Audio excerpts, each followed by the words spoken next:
Welcome to Engicon online academy.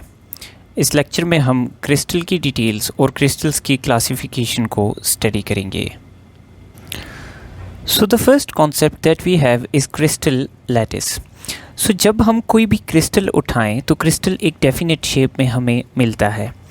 Now उस crystal के अंदर स्पेसिफिक पॉइंट्स पे हमारे पास एटम्स, मॉलिक्यूल्स या आयंस ऑफ क्रिस्टल मौजूद होते हैं। सो जब पूरे क्रिस्टल को हम उठाएं और इसके अंदर हमें क्रिस्टल साइड्स नज़र आएँ तो इस पूरी अरे ऑफ यानी इस पूरी अरेंजमेंट ऑफ मॉलिक्यूल्स, आयंस या atoms in three dimensional space को हम कहते हैं crystal lattice. Now here we have an important concept of unit cell. अब अगर हम कोई भी क्रिस्टल लैटिस उठाएं तो हमें ये देखने को मिलता है कि कोई भी क्रिस्टल लैटिस एक छोटे स्पेसिफिक यूनिट से बनती है जो थ्री डायमेंशंस में रिपीट होकर पूरा क्रिस्टल बनाता है। फॉर एग्जांपल अगर इस लैटिस की मैं बात करूं तो इस लैटिस का स्मॉलेस्ट यूनिट है जस्ट वन सिंगल क्यूब। अब इस सिंगल क्यूब को मैं थ्री डायमेंशंस में एक दूसरे के साथ बार बार अटैच करूंगा लाइक दिस, तो हमारे पास इसी यूनिट से पूरे का पूरा क्रिस्टल फॉर्म हो जाएगा। तो that smallest portion of crystal यानी इसमें one of these cubes by which a whole crystal can be formed by repeating it in three dimensions is called unit cell. Now the next term that we have is lattice energy. Lattice energy is a term we usually refer for ionic solids. So lattice energy क्या है? Lattice energy is the amount of energy released when one mole of positive gaseous ion combine with 1 mole of negative gaseous ions to give us a solid crystal. तो solid crystal बनाने के लिए जब आपके पास positive gaseous ions और negative gaseous ions combine करते हैं तो the amount of energy that is released is called lattice energy. इसी तरह इसको हम ऑपोजिटली डिफाइन कर सकते हैं, the amount of energy required to break a solid crystal lattice into positive gaseous and negative gaseous ions is called lattice energy. Now, in the first definition, the value of lattice energy will be positive, and in the second definition, the value of lattice energy will be positive. Now, सिर्फ हमारे पास positive negative का फ़र्क है, the value will be same. Now the lattice energy of any substance is directly proportional to charge and inversely proportional to size. यानी आपके पास ions पे charge जितना ज़्यादा होगा लैटिस एनर्जी उतनी हाई होगी। नाउ एक आयन पे जितना ज़्यादा चार्ज होगा तो लैटिस एनर्जी की वैल्यू भी उतनी ही ज़्यादा होगी, और आयन का साइज़ जितना छोटा होगा लैटिस एनर्जी उतनी ज़्यादा होगी। नाउ इसको हम कंपैरिजन के लिए कंपेयर करते हैं MgO और NaCl को। नाउ हम यूजुअली पॉजिटिव आयन के साइज़ को देखते हैं, तो पॉजिटिव आयन में मैग्नीशियम के ऊपर 2+ चार्ज है और इसका साइज़ भी छोटा है, जबकि सोडियम के ऊपर 1+ चार्ज है और इसका साइज़ बड़ा है। तो अब सोडियम पे चार्ज भी कम है और साइज़ भी बड़ा है, और मैग्नीशियम पे चार्ज भी ज़्यादा है, साइज़ भी छोटा है। इस वजह से मैग्नीशियम की लैटिस एनर्जी सोडियम क्लोराइड से ज़्यादा होगी। Now we move towards the parameters of unit cell. तो किसी भी यूनिट सेल के 6 पैरामीटर्स होंगे, 3 लेंथ्स के और 3 एंगल्स के। तो लेंथ का फर्स्ट पैरामीटर होगा हमारे पास लेंथ पैरामीटर, इसको हम कहते हैं A। सेकंड पैरामीटर हमारे पास होगा हाइट पैरामीटर, हाइट पैरामीटर को हम कहते हैं B। थर्ड पैरामीटर होगा हमारे पास विड्थ पैरामीटर, विड्थ पैरामीटर को हम कहते हैं C। तो टोटल हमारे पास 3 पैरामीटर्स हैं जो लेंथ्स को मेजर करते हैं। First is parameter A, second is B and third is C। Now इसी तरह 3 पैरामीटर्स हैं हमारे पास एंगल्स। तो हमारे पास वर्टिकल प्लेन में जो एंगल बनेगा उसको हम कहेंगे alpha. So these angles are alpha angles.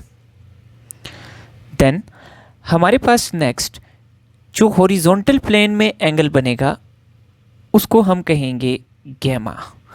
सो ये हमारे पास हॉरिजॉन्टल प्लेन का एंगल है, this is gamma. And then cut plane में जो हमारे पास एंगल बनेगा उसको हम कहेंगे angle beta. So this one and this one is angle beta. So अब हमारे पास 3 पैरामीटर्स हैं एंगल्स के। First is alpha, second is beta and third is gamma. Now the first type of unit cell is cubic unit cell. तो वो crystals जिनका unit cell cubic होगा उसमें लेंथ के तीनों parameters a will be equal to b will be equal to c. तो cubic unit cell में तीनों पैरामीटर्स लेंथ के इक्वल होंगे। इसी तरह एंगल के भी तीनों पैरामीटर्स इक्वल होंगे। Alpha will be equal to beta will be equal to gamma and this value will be equal to 90 degrees. So this type of unit cell will be cubic unit cell. अब cubic unit cell को हम 3 further मज़ीद unit sales में divide करते हैं। So first type के cubic unit cell में हमें लैटिस पॉइंट सिर्फ क्यूब के कॉर्नर्स पे देखने को मिलेंगे, यानी इसमें जो एटम्स, मॉलिक्यूल्स या आयंस होंगे वो यूनिट सेल के कॉर्नर्स पे अरेंज्ड होंगे। ऐसे क्यूबिक यूनिट सेल को हम कहते हैं सिंपल क्यूबिक, या हम इसको डिनोट करते हैं विथ CP। नेक्स्ट टाइप की यूनिट सेल में आपको एटम्स, मॉलिक्यूल्स या आयंस कॉर्नर्स ऑफ क्यूब पे देखने को मिलेंगे। इसके साथ साथ क्यूब की बॉडी के एग्जैक्ट मिड में भी आपको एक लैटिस पॉइंट मिलेगा। सो इसको हम कहते हैं body centred cubic.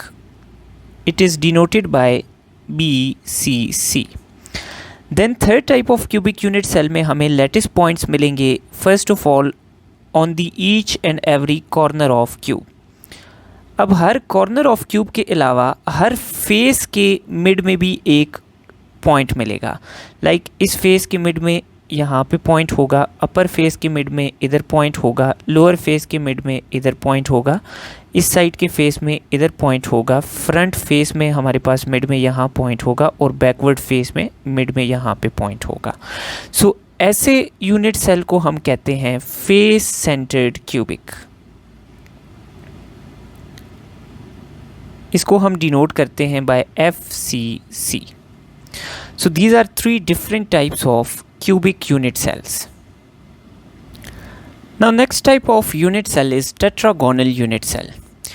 Tetragonal unit cell में लेंथ में A और B यानी 2 of the lengths will be equal, जबकि थर्ड लेंथ इनसे लंबी या छोटी होगी। So third length will be unequal to the first 2 lengths.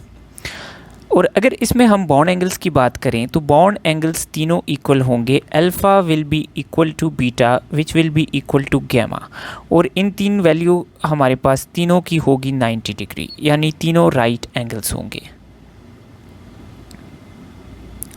Tetragonal की हमारे पास एग्जांपल्स आती हैं टिन का यूनिट सेल टेट्रागोनल है।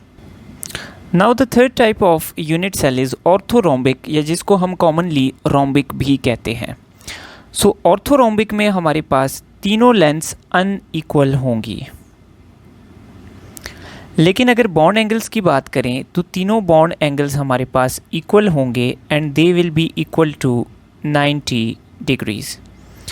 नाउ ऑर्थोरोम्बिक की हमारे पास एग्जांपल्स आती हैं कैल्शियम कार्बोनेट क्रिस्टल्स और barium sulphate crystals. The fourth crystal type is rhombohedral. So unit cell की फोर्थ टाइप है रोम्बोहेड्रल।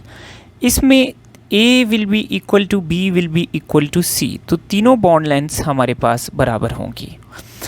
अब बॉन्ड एंगल्स की बात करें तो तीनों बॉन्ड एंगल्स भी बराबर होंगे। Alpha will be equal to beta will be equal to gamma, लेकिन ये अब 90 के बराबर नहीं होंगे। अब शेप क्यूबिक से चेंज होके रोम्बॉइड पे आ गई है। Now next type of unit cell is monoclinic. Monoclinic में तीनों बॉन्ड लेंथ्स इक्वल नहीं होंगी, all 3 bond lengths will be unequal. Bond angles की बात करें तो alpha will be equal to beta और दोनों 90 डिग्रीज होंगे। So alpha is equal to beta and both of them are 90 degrees.